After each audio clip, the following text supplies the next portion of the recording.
हदीस में आता है कि जब अल्लाह ताला के किसी नेक बंदे की रूह कब्ज़ की जाती है तो उसको सिर्फ इतनी ही तकलीफ़ होती है कि जैसे एक सुई जिस्म में चुभी और निकल गई, दैट्स इट।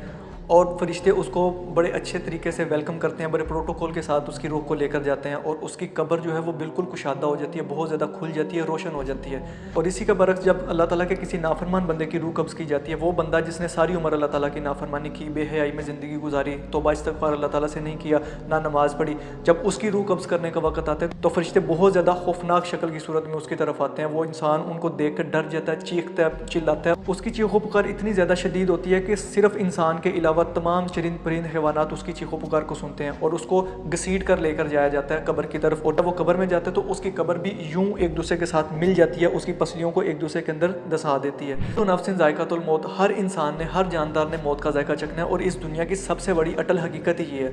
नबी करीम सल्लल्लाहु अलैहि वसल्लम ने एक दफ़ा सहाबा इकराम से कहा कि मेरा दिल चाहता है कि मैं तुम लोगों को कब्र का अजाब दिखाऊं, लेकिन इसलिए नहीं दिखाता कि मुझे डर है कि कहीं तुम लोग वो देखने के बाद अपने मुर्दों को दफनाना ना छोड़ दो। इस कदर शदीद अजाब है कब्र का। तो हम लोग क्यों खौफ नहीं खाते अल्लाह ताला का? हमारे दिलों से अल्लाह ताला का खौफ बिल्कुल ख़त्म हो चुका है। असल वजह यह है कि अल्लाह ताला ने हमें डील दी हुई है और हम समझते हैं कि हम लोग जो भी कर रहे हैं कोई फ़र्क नहीं पड़ता, लेकिन जब वक्त ख़त्म हो जाएगा फिर हमें इस चीज़ का एहसास होगा, लेकिन उस वक्त कोई फ़ायदा नहीं होगा। जब इंसान इस दुनिया से कट ऑफ होगा तो उसके बाद वो चीखेगा, चिल्लाएगा, रोएगा कि या अल्लाह मुझे सिर्फ एक मौका दे दे, सिर्फ मुझे एक मौका दे दे, एक दफ़ा मुझे दुनिया में जाने दे, मैं तेरी इबादत भी करूँगा, मैं नेक बंदा भी बनूंगा, मैं तौबा इस्तग़फ़ार भी करूँगा, मैं सारा कुछ करूँगा। लेकिन मेरे भाई याद रखो कि अगर अल्लाह ताला बहुत ज़्यादा रहमान है, रहीम है, तो वो इस दुनिया तक अल्लाह ताला का जो रहम है हमारे ऊपर, अल्लाह ताला ने जो हमें सॉफ्ट कॉर्नर एक दिया हुआ है वो इस दुनिया तक है। इस दुनिया में अल्लाह ताला हमें डील देते हैं कि कोई बात नहीं, आज नहीं तो कल मेरा बंदा मेरी तरफ पलट आएगा। इस दुनिया में जब हम अल्लाह ताला से तौबा इस्तग़फ़ार करते हैं तो अल्लाह ताला अपने ऊपर लाजिम कर लेते हैं कि मैं अपने बंदे की तौबा को कबूल करूँगा।